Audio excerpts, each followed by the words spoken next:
Hello everyone. तो कैसे हैं आप लोग। मैं हूं रहमान, A1 रहमान क्लासेस में आपका स्वागत है। आज की इस वीडियो में क्लास 6 का सिविक्स का chapter number 3 what is government, सरकार क्या है, पार्ट 2 लेकर आया हूं। इजी एक्सप्लेनेशन है, हिंदी में है, फुल NCERT बेस है। तो आइए स्टार्ट करते हैं वीडियो को। और हाँ, अगर आप हमारे चैनल पे नए हैं तो हमारे चैनल को सब्सक्राइब करें और इस वीडियो को लाइक करें और बेल आइकन ज़रूर दबाएं जिससे सारी नोटिफिकेशन मिल सके। और हाँ, अगर आपने इस चैप्टर का पार्ट 1 नहीं देखा है, पार्ट 1 की वीडियो नहीं देखी है तो अभी जाके देख लें, उसका लिंक नीचे डिस्क्रिप्शन बॉक्स में है। तो हमने उसमें बहुत अच्छे से समझाया है चैप्टर को। और आइए स्टार्ट करते हैं पार्ट 2 वीडियो को, सरकार क्या है। तो आइए स्टार्ट करते हैं सरकार क्या है। हमने पिछले वीडियो में सरकार एवं कानून तक पढ़ा था, परंतु आइए फिर से एक बार इसको सही से समझें। सरकार एवं कानून, तो हमने यहाँ तक पढ़ा था कि सरकार क्या है, सरकार के स्तर और सरकार के कितने स्तर है, सरकार की कार्य, सरकार 3 स्तरों में बटी हुई है, केंद्र सरकार, राज्य स्तर और स्थानीय स्तर।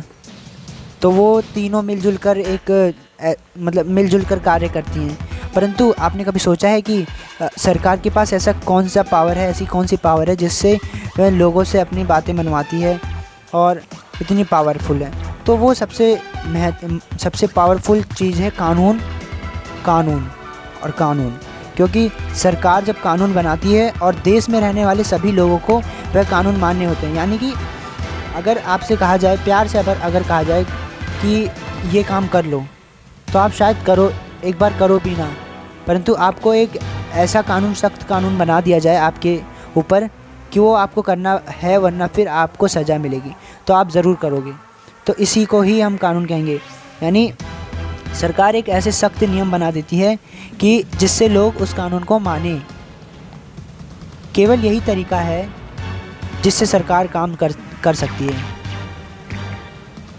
तो आइए एक उदाहरण से, इससे पहले एक क्वेश्चन आपके लिए, एक क्वेश्चन है कि 31 अक्टूबर सन 2019 से पहले जब सरकार कानून बनाती थी तो क्या पूरे भारत पर वो लागू होता था? तो ऑप्शन है आपके लिए हाँ, ए हाँ और बी नहीं, और सी जम्मू कश्मीर को छोड़ के, जम्मू कश्मीर में कुछ मामलों को छोड़ के, और इनमें से कोई नहीं। तो आप किसी का आंसर होगा हाँ, किसी का आंसर नहीं, किसी का आंसर जम्मू कश्मीर को छोड़ के होगा। क्योंकि 31 अक्टूबर से पहले जो जम्मू कश्मीर है वहाँ पर कुछ मामला हुआ था।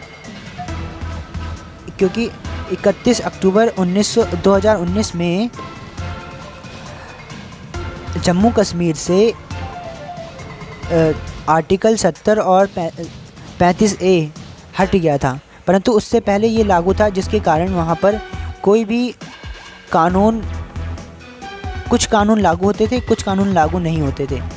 तो आंसर होगा इसका सी, जम्मू कश्मीर में कुछ मामलों को छोड़कर।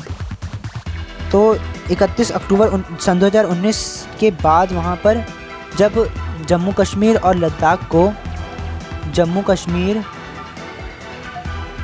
लद्दाख को राज्य का दर्जा हटाकर एक केंद्र प्रशासित राज्य बना दिया, तब इन दोनों पर केंद्र सरकार के सारे कानून लागू होते थे। तो उसके बाद आपने एक और कानून सुना होगा कि ट्रिपल तलाक, यानी 3 तलाक पर पाबंदी लगा दिया गया कि 3 तलाक नहीं होगा। तो उसको ही अगर आपको प्यार से बोला जाता कि 3 तलाक नहीं देना है, तो आप प्यार से नहीं मानते। तो इसीलिए सरकार ने एक ऐसा कानून बनाया कि अगर 3 तलाक दोगे तो आपको सज़ा होगी, इसलिए लोग मानने लगे। वरना ये 3 तलाक कुछ लोग मानते, कुछ लोग नहीं मानते। अच्छा, एक और उदाहरण समझते हैं कि जैसे कि अभी जो ट्रैफिक रूल्स हैं अभी के टाइम पे बहुत बढ़िया है, परंतु इससे पहले जैसे ये रेड लाइट होती थी, यहाँ पर रेड लाइट है और इधर से बंदा जा रहा है, परंतु वो रेड लाइट को नहीं मानता था, वो ऐसे ऐसे ऐसे करके वो निकल जाता था, जिसके कारण बहुत सारे हादसे होते थे। परंतु अभी शहरों में ये बहुत अच्छा हो चुका है, सब कोई ट्रैफिक रूल्स को मानने लगे क्योंकि एक ऐसा कानून बना दिया गया है। तो इसका एक ऐसा, मैंने इसलिए इतने अच्छे से समझाया। अगर आपको समझ में आया है तो नीचे कमेंट बॉक्स में यस बोलिए। तो मेरा समझाने का यही कारण है क्योंकि सरकार, जब कानून, सरकार के पास ऐसी एक शक्ति होती है, पावर होती है, जिससे वह कानून बनाती है और लोगों पर लागू कर देती है और लोगों को मानना होता है। अगर नहीं मानेंगे तो उनको सज़ा मिलती है या फिर जेल जाना होता है या फिर रकम, कुछ पैसे देने होते हैं, जुर्माना भरना होता है। तो आइए इसके बाद समझते हैं सरकार के प्रकार, यानी सरकार कितनी तरह की होती हैं, टाइप्स ऑफ गवर्नमेंट। तो सरकार दो प्रकार की होती है, लोकतांत्रिक और राजतंत्रीय। तो आपके मन में एक सवाल आता होगा ज़रूर कि सरकार को निर्णय लेने और कानून का पालन करवाने, यानी उन्हें लोगों को बाध्य बनाने की शक्ति कौन देता है। तो इस क्वेश्चन का आंसर आपको इस बात पर निर्भर है कि उस देश में कैसी सरकार है, लोकतंत्रीय या राजतंत्रीय।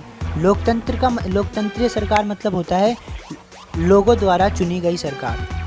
लोकतंत्र में लोग ही सरकार को यह शक्ति देते हैं। लोग ऐसा चुनाव के माध्यम से करते हैं। लोग चुनाव से अपने नेता को चुनते हैं और वह अपने पसंदीदा नेता को वोट देते हैं और फिर उन्हें लोकसभा में भेज देते हैं। अब एक बार चुन लिए जाने वाले यही लोग सरकार बनाते हैं।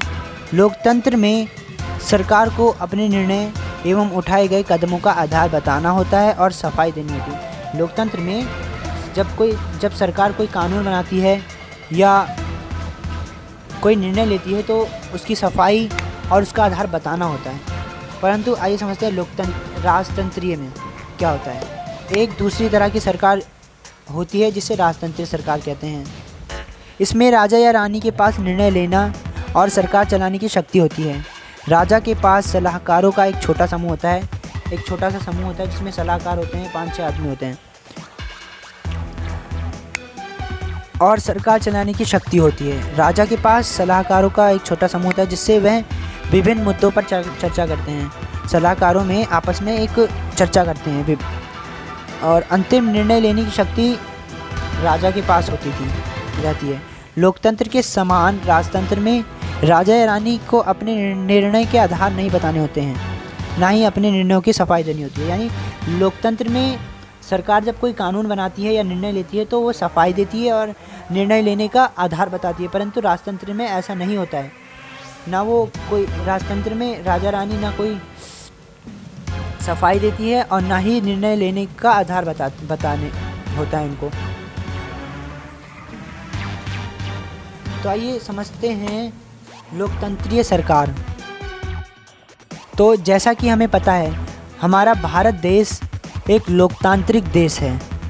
इस लोकतांत्रिक व्यवस्था को पाने के लिए हमारे देश के लोगों ने बहुत बड़ी लंबी लड़ाई लड़ी।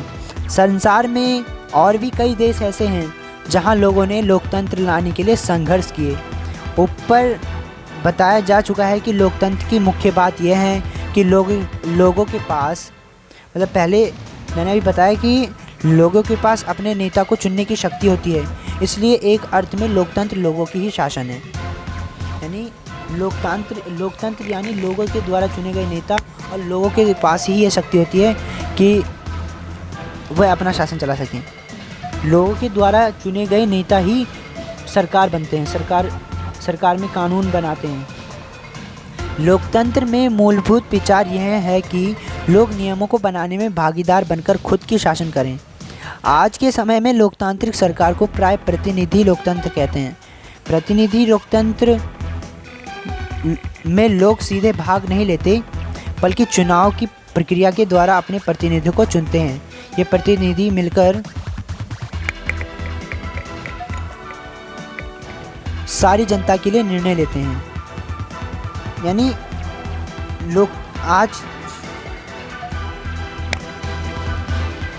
यानी आज के समय में लोकतांत्रिक सरकार को प्राय प्रतिनिधि लोकतंत्र इसलिए कहते हैं क्योंकि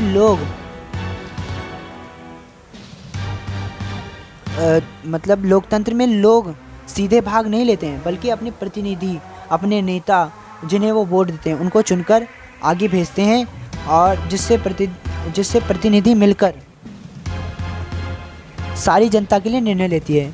आजकल कोई भी सरकार अपने आप को तब तक लोकतांत्रिक नहीं कह सकती जब तक वह देश के सभी वयस्क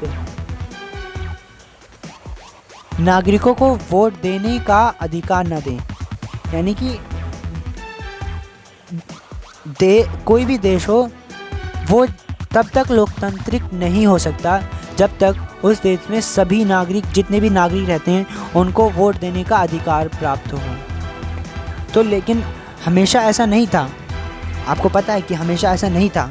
क्या आप विश्वास कर सकते हैं कि एक समय ऐसा भी था जब लोकतांत्रिक सरकारें औरतों और गरीबों को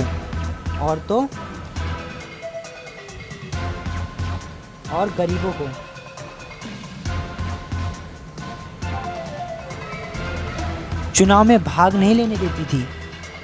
अपने शुरुआती दौर में सरकारें केवल उन्हीं पुरुषों को वोट देने देती थी जो पढ़े लिखे होते थे।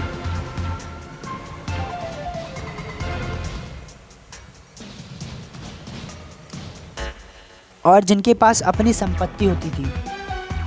यानी संपत्ति और पढ़े लिखे होने के कारण सिर्फ पुरुषों को, केवल वही पुरुष जो पढ़े लिखे होते थे और जिनके पास संपत्ति होती थी, उन्हें वोट देने का अधिकार था। औरतों और गरीबों को वोट देने का अधिकार नहीं था। इसका मतलब था कि औरतों, गरीबों और अशिक्षितों, यानी जो पढ़े लिखे नहीं हैं, उनको वोट देने का अधिकार नहीं था। ऐसी स्थिति में देश उन्हीं नियमों के सहारे चलता था जो पढ़े लिखे लोग और जिनके पास संपत्ति होती थी वह पुरुष बनाते थे। भारत में आज़ादी से पहले बहुत ही कम लोगों को वोट देने का अधिकार था, इसलिए जनता ने संगठित होकर इस अधिकार की मांग की। गांधी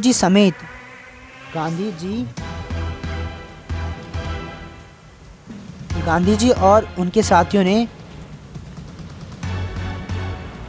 गांधी जी और कई नेताओं ने इस अन्यायपूर्ण व्यवहार का विरोध किया। उन्होंने भी जोर शोर से यह मांग उठाई। 1931 में यंग इंडिया नाम की पत्रिका, यानी कि न्यूज़पेपर समझ लो एक तरीके का, में लिखे हुए गांधी जी लिखते हैं कि मैं ये विचार सहन नहीं कर सकता था कि जिस आदमी के पास संपत्ति है वह वोट दे सकता है, लेकिन वह आदमी जिसके पास चरित्र है पर संपत्ति या शिक्षा नहीं है, वो वोट नहीं दे सकता क्या? जो दिन भर अपना पसीना बहाकर ईमानदारी से काम करता है वो वोट नहीं दे सकता क्योंकि उसने गरीब आदमी होने का गुनाह किया। ऐसा गांधी जी ने लिखा। ये याद रखना कि 1931 में यंग इंडिया पत्रिका में गांधी जी ने अपने विचार व्यक्त किए कि उनको यह विचार सहन नहीं था कि जिस आदमी के पास संपत्ति है और शिक्षित है वो वोट दे सकते थे, लेकिन वह आदमी जिनके पास चरित्र है पर संपत्ति या शिक्षा नहीं है और वह वोट नहीं दे सकते। जो दिन भर अपनी पसीना बहाकर ईमानदारी से काम करते हैं वह वोट नहीं दे सकते क्योंकि उन्होंने गरीब आदमी होने का गुनाह किया। तो आइए इसके बाद ये समझते हैं कि कैसे संसार में औरतों ने वोट का अधिकार प्राप्त करने की कोशिश की और लड़ाई लड़ी। संसार में कहीं भी सरकारों ने स्वेच्छा, अपनी इच्छा से अपनी शक्ति लोगों के साथ नहीं बांटी। कहीं पर भी संसार में कोई भी देश हो, उन्होंने अपने स्वेच्छा से अपनी शक्ति लोगों के साथ नहीं बांटी, बल्कि पूरे यूरोप और अमेरिका में महिलाओं और गरीबों को सरकार के कार्यों में भागीदारी के लिए संघर्ष करना पड़ा, यानी लड़ाई लड़नी पड़ी।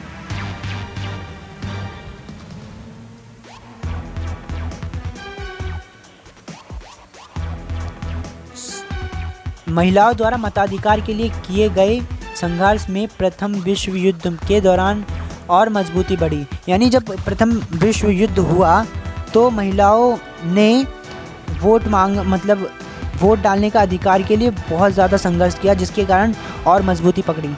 इस आंदोलन को महिला अधिकार आंदोलन कहा गया, यानी महिला अधिकार आंदोलन कहा गया। और अंग्रेजी में इसे, इंग्लिश में इसे कहते हैं सैफ्रेज मूवमेंट। तो ये सैफ्रेज का मतलब था वोट देने का अधिकार। सैफ्रेज का मतलब है वोट देने का अधिकार। युद्ध के दौरान बहुत से पुरुष लड़ाई में थे, इसलिए महिलाओं को उन कामों को करने के लिए बुलाया गया जो पहले पुरुषों के काम माने जाते थे। जब महिलाओं ने विभिन्न प्रकार के काम और उनकी व्यवस्था करना शुरू किया तो लोगों को ये देखकर बड़ा आश्चर्य हुआ कि उन्होंने महिलाओं और उनकी क्षमताओं के बारे में क्यों इतनी गलत रूढ़िबद्ध धारणाएं बना रखी है। तो हमने रूढ़िबद्ध धारणा भी समझी थी पिछले चैप्टर में। तो लोगों ने महिलाओं के प्रति ऐसी धारणा बना रखी थी, तो वो गलत साबित हो गई। उस टाइम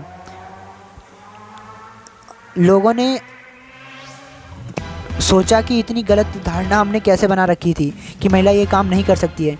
इस तरह महिलाओं को निर्णय लेने के समान रूप से योग्य माना जाने लगा। महिला मताधिकार आंदोलन के साथियों ने सभी महिलाओं के लिए वोट देने के अधिकार की मांग की। महिलाओं ने सबसे ज़्यादा संघर्ष किया वोट के लिए। महिला मताधिकारों के साथियों ने सभी महिलाओं के लिए वोट देने का अधिकार की मांग की। उनकी आवाज़ सुनी जाए, इनके लिए उन्होंने जगह जगह पर अपने आप को लोहे की जंजीर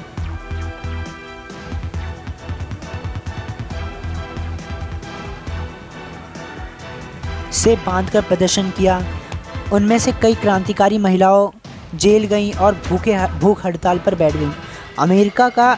अमेरिका में औरतों को वोट देने का अधिकार 1920 में मिला। याद रखना कि अमेरिका में महिलाओं को वोट देने का अधिकार 1920 में मिला, परंतु इंग्लैंड में यह अधिकार कुछ सालों बाद यानी 1928 में मिला। तो यानी महिलाओं ने बहुत संघर्ष किया अपने मताधिकार के लिए, जिसके बाद उन्हें अपने वोट देने का अधिकार मिल ही गया। तो इस तरह हमारा पूरा चैप्टर कंप्लीट होता है और इस तरह हमने पूरे चैप्टर में समझा देखा कि सरकार कैसे कानून बनाती है, कैसे लागू करती है और लोकतांत्रिक सरकार और लोकतांत्रिक सरकार के बारे में जाना और कैसे महिलाओं ने अपने मताधिकार के लिए यानी वोट देने के लिए लड़ाई लड़ी, संघर्ष किया, तब जाकर उन्हें वोट देने का अधिकार मिला। तो आज की वीडियो में इतना ही, हमारा पूरा चैप्टर कंप्लीट हो चुका है। मिलते हैं नेक्स्ट वीडियो में जो कि चैप्टर 3 के क्वेश्चन आंसर के रिलेटेड होगी। तो अगर आपने हमारे चैनल को सब्सक्राइब नहीं किया है तो प्लीज़ कर ले और बेल आइकन ज़रूर दबाएं, जिससे आपको सारी नोटिफिकेशन मिले। वीडियो को लाइक करें और शेयर करें, जिससे हमारा प्रोत्साहन बढ़े। Thank you for watching.